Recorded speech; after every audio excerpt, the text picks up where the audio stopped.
Baik Bapak Ibu sekalian, setidaknya di Al-Quran ada satu rahasia besar yang kalau kita dapatkan rahasia ini, seketika Allah akan berikan janji-janji yang tidak ditemukan janji ini dalam keterangan manapun.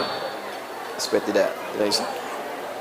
Baik, pertama, janji yang Allah berikan hanya diberikan pada satu kalangan saja. Kalangan ini disebut oleh Allah dengan orang-orang yang mampu meningkatkan takwa. Secara singkat disebut sebagai orang takwa. Saya ulang, disebut sebagai orang apa? Takwa. Sekarang perhatikan janji Allah yang diberikan pada orang takwa ini. Satu, hanya orang takwa yang diberikan janji oleh Allah, kalau dia punya masalah apapun, masalahnya akan diringankan oleh Allah Subhanahu wa taala.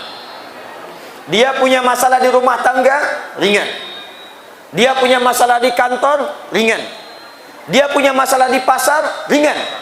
Maka untuk menjamin janji ini, Allah turunkan Quran surah ke-65 di akhir ayat kedua, di awal ayat ketiga. Perhatikan janji Allahnya. Wa may yattaqillaha yaj'al lahu makhraja wa yarzuqhu min haitsu la yahtasib. Wa may yattaqillah, siapa yang mampu jadi orang takwa, meningkatkan takwanya kepada Allah, maka yang pertama Allah sampaikan, yaj'al lahu makhraja, Allah akan berikan jalan keluar, solusi dari semua masalah yang pernah ia dapati dalam hidup. Makhraja tidak menggunakan alif lam. Kalau kalimatnya yaj'al lahul makhraja, berarti satu kemudahan saja.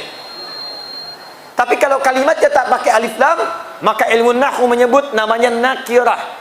Nakirah sifatnya umum. Kalau umum berarti banyak. Di rumah ada masalah, di kantor ada masalah, di pasar ada masalah, semua akan diringankan oleh Allah Subhanahu wa taala. Untuk siapa? Orang apa? Takwa. Baik. Mic ada masalah, selesai. Coba kita pilih mana yang paling tepat mic-nya ya, supaya bunyinya tidak saling beradu satu dengan yang lainnya. Coba kita cek yang ini dulu satu. Bismillah. Terdengar suara saya? Jelas insyaallah? Terdengar suara saya? Terdengar? Tidak, kok bisa jawab? Terdengar suara saya? Tidak, tapi bisa jawab. Baik.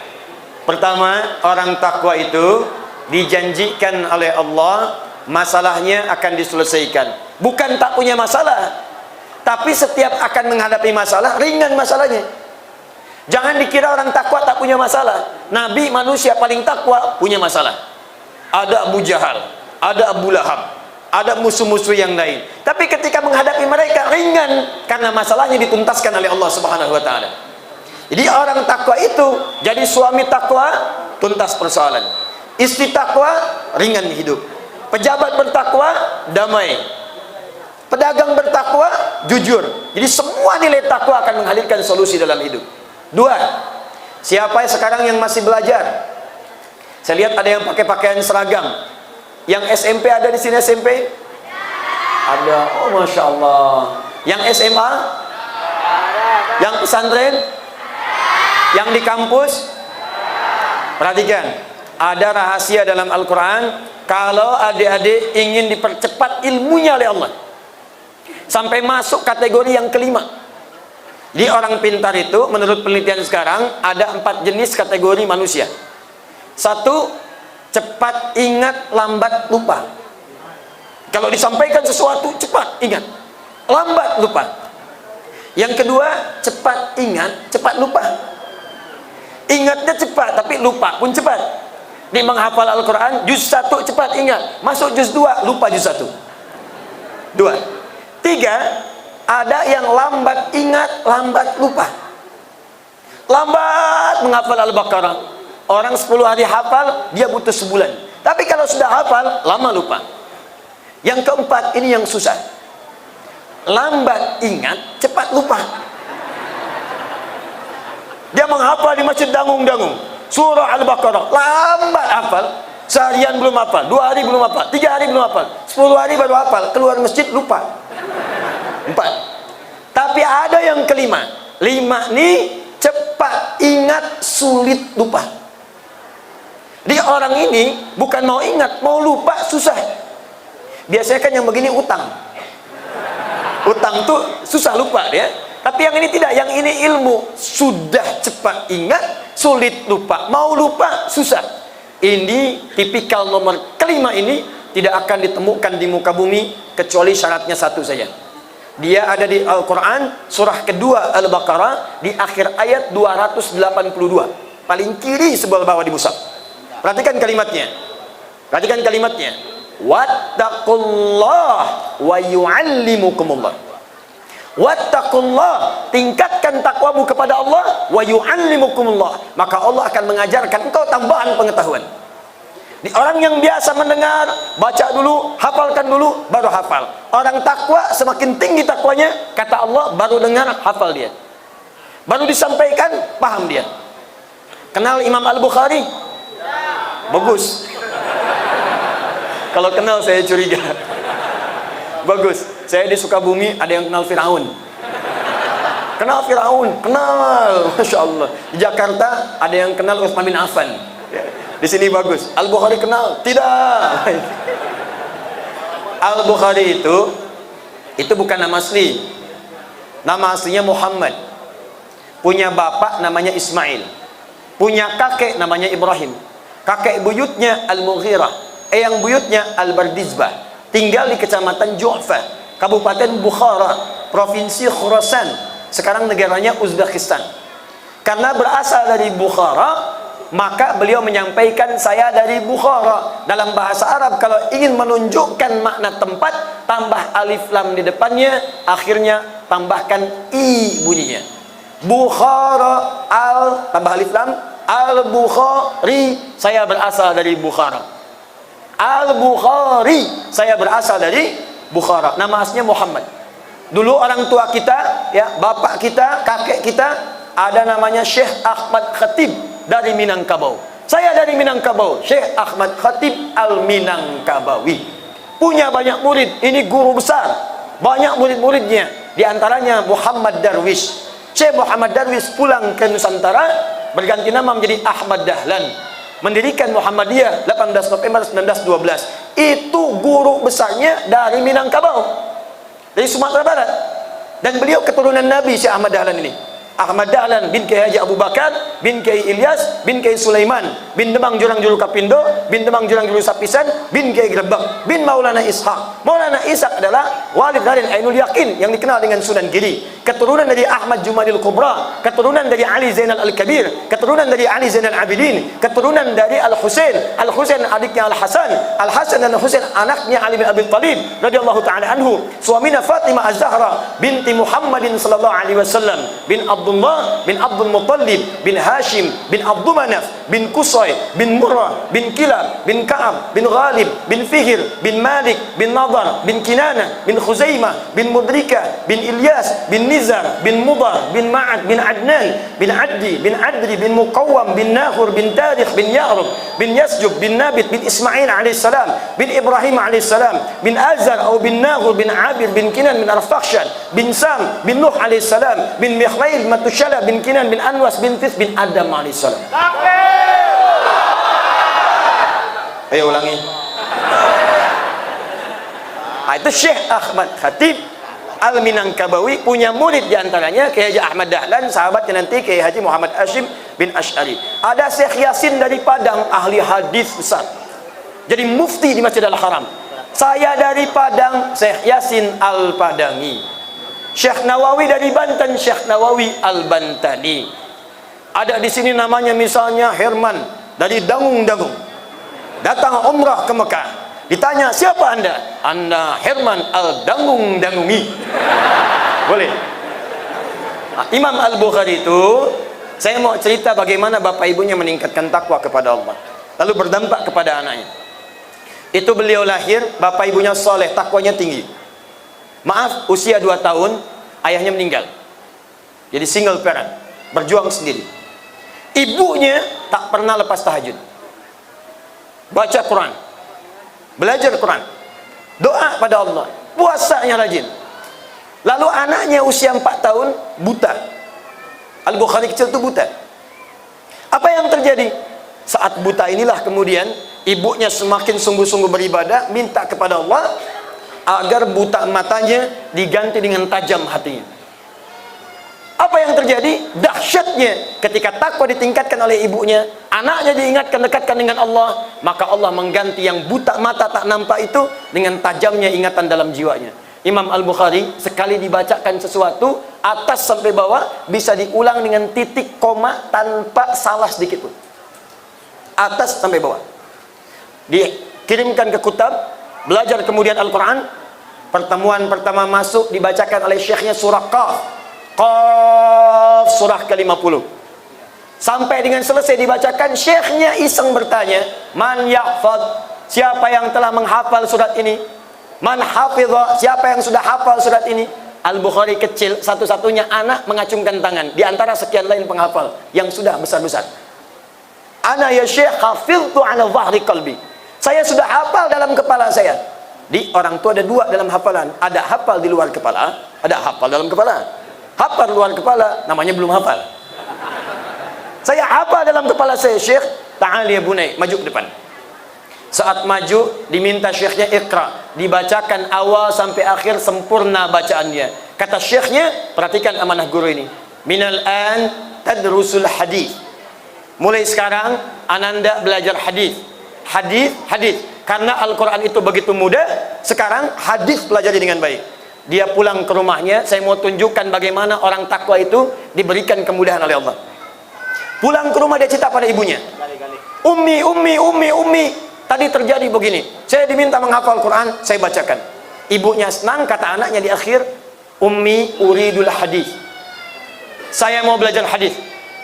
Kata ibunya, iktafi bil Quran, cukupkan dulu dengan Al-Quran, ananda ini punya keterbatasan. Kata anaknya, la uridul hadis, tak, saya mau hadis. Dia berjalan ke kamarnya, meraba jalan, ibunya masuk ke mihrab sambil bersendu, sambil bersedih, masuk ke mihrab, diarahkan kepada doa. Hamparkan sejadah, mohon kepada Allah. Perhatikan doanya. Yal basir, yalladzi ala kulli syai'in qadir.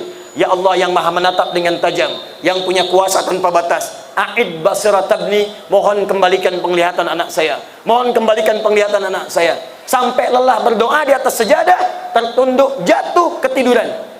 Dalam tidurnya bermimpi dengan Nabi Ibrahim bertemu, disampaikan anakmu akan melihat kembali. Rupanya saat ibunya berdoa tadi, Al-Bukhari kecil sedang mengulang surat Qafnya sampai ke kalimat ayat 22. Laqad kunta fi ghaflatin min hadza fakashafna anka ghita'aka wa basaruka al-yawma hadid. Ini ayat sebetulnya kalau dalam tafsir tentang akhirat. Tapi saking mulianya takwa keluarga ini, Allah turunkan kemuliaannya di dunia. Laqad kunta fi ghaflatin min hadza, kamu dulu tak bisa menatap, terhalang pandanganmu. Fakashafna anka ghita'aka, maka mulai saat ini kami akan buka penutup mata itu. Wa basaruka al-yawma hadid, dan matamu sekarang akan menatap lagi dengan tajam. Begitu sampai ke ayat tadi, tiba-tiba beliau terpejam, terbuka kembali, terlihat semua apa yang nampak di hadapannya. Kata medis ini buta permanen. Kata klinis gak mungkin sembuh. Perhatikan, ketika takwa ditingkatkan, tidak ada yang mustahil bagi Allah Subhanahu wa taala. Seketika sembuh, dia lompat, dia kejar ibunya. Ummi laqad ra'ait, saya udah bisa lihat lagi. Ibunya kaget bangun. Ibunya katakan, rubbama ra'aita bil qalbik, mungkin ananda melihat dengan hatimu. La bal bi aini, tidak, ini mata saya.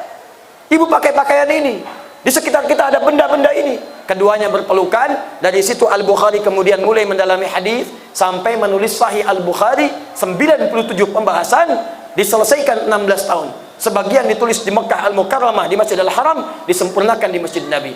Itu anak dari buta sembuh, ingatan tajam karena bekal takwa kedua orang tua yang di hadapan Allah Subhanahu wa taala.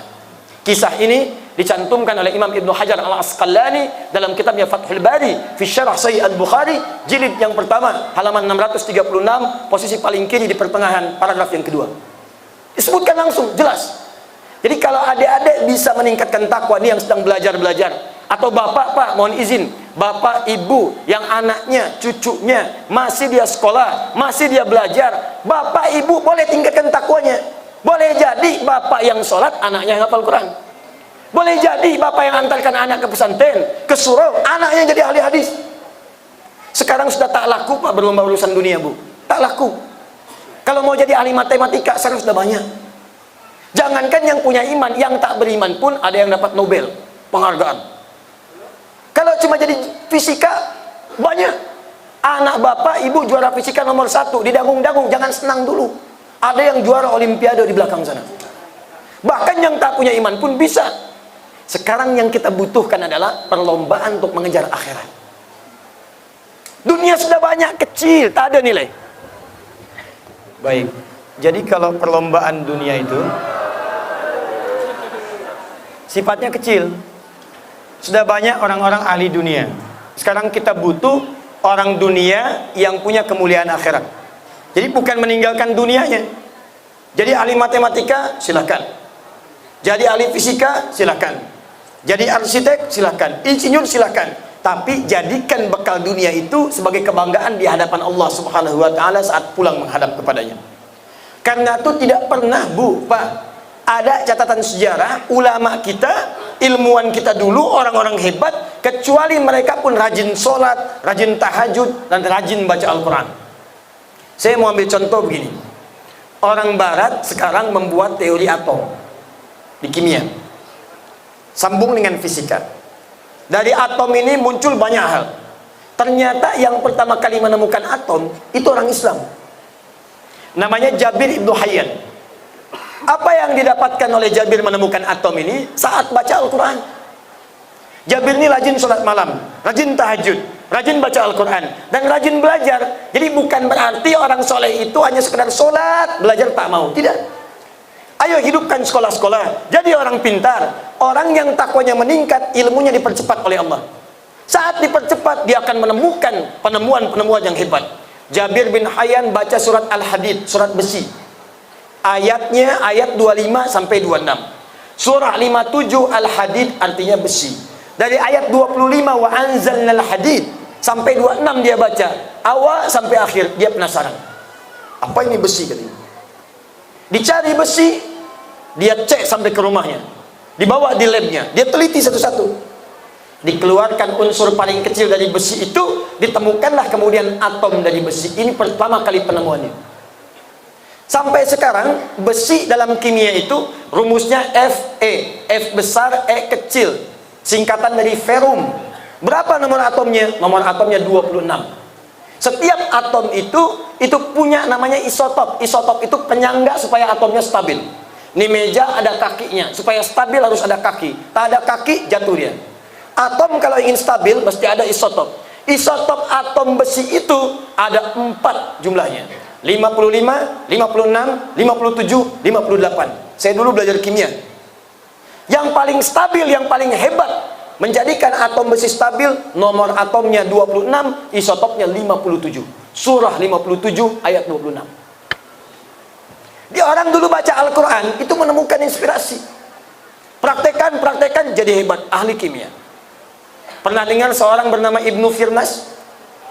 Ibnu Firnas itu orang yang rajin baca Al-Quran. Ketika sampai di surah Al-Mulk, sampai di ayat 19, dia mengamati sampai membuat sayap pesawat terbang. Awalam yarau ila tayri fawqahum saffati wa yaqbid ma yumsikuhunna illa rahman. Apa Anda tak perhatikan burung-burung bagaimana terbang di udara, kepak katup dengan sayapnya, lantas mengepak katup, kepak katup. Kalau Allah tak tahan, tak bisa dia terbang. Dia simpulkan bukan karena sayapnya, bukan karena burungnya, karena Allah berkehendak dia punya sayap, harus kepak katup baru terbang. Maka dia bikin sayap buatan. Dia ingin coba bisa terbang. Lalu dia buat sayap buatan, masukkan kanannya, masukkan kirinya, naik ke atas bukit. Dari inspirasi ayat tadi, lompat dia, kepak katup, jatuh. Dia tak putus asa, perbaiki lagi. Kalau Allah berkehendak, terbang saya. Perbaiki, kepak katup, terbang dikit, jatuh. Perbaiki lagi, lebih sempurna lagi. Dia berdoa, naik ke atas bukit lebih tinggi. Begitu dia lompat, kepak katup, terbang di udara.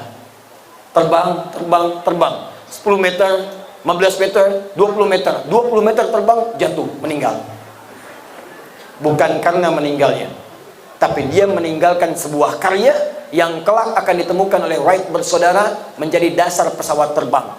Itu pun disempurnakan oleh seorang yang tinggal di lingkungan yang sangat soleh. Bapaknya ahli tahajud, ibunya luar biasa, ahli ta'lim, sampai anaknya ini senang baca, senang belajar, jarang keluar. Sampai anak inilah yang kelak akan menemukan teori stabilitas di sayap pesawat terbang. Dulu orang terbang, pesawat sering meledak di udara. Ditemukan oleh orang ini teori retakan pesawat, namanya crack, sampai disebut dengan Mr. Crack. Siapa orang ini? Bukan orang Arab, bukan orang Eropa, bukan orang Amerika. Dia orang Pare-Pare, orang Indonesia. Namanya Profesor Dr. Insinyur B.J. Habibie, Baharudin Yusuf Habibie, Presiden Indonesia yang ketiga. Siapa beliau ini? Bukan karena belajarnya. Lihat bapaknya, lihat ibunya, lihat bagaimana mereka meningkatkan takwa kepada Allah Subhanahu wa taala. Bahkan ayahnya wafat dalam keadaan sedang sholat. Ayahnya sedang sholat, Habibie kecil kemudian ikut di belakangnya, menggantikan imam dari bapaknya. Di semua orang-orang yang mendekat kepada Allah, Allah berikan kemuliaan bahkan dari pengetahuannya dari sekalian. Silakan cek, tidak pernah ada orang Islam, dia baca Al-Quran, dia sholat dengan baik, kecuali terjadi sesuatu pada dirinya. Yang paling dahsyat, yang paling hebat, semua teori-teori menjadi pengetahuan.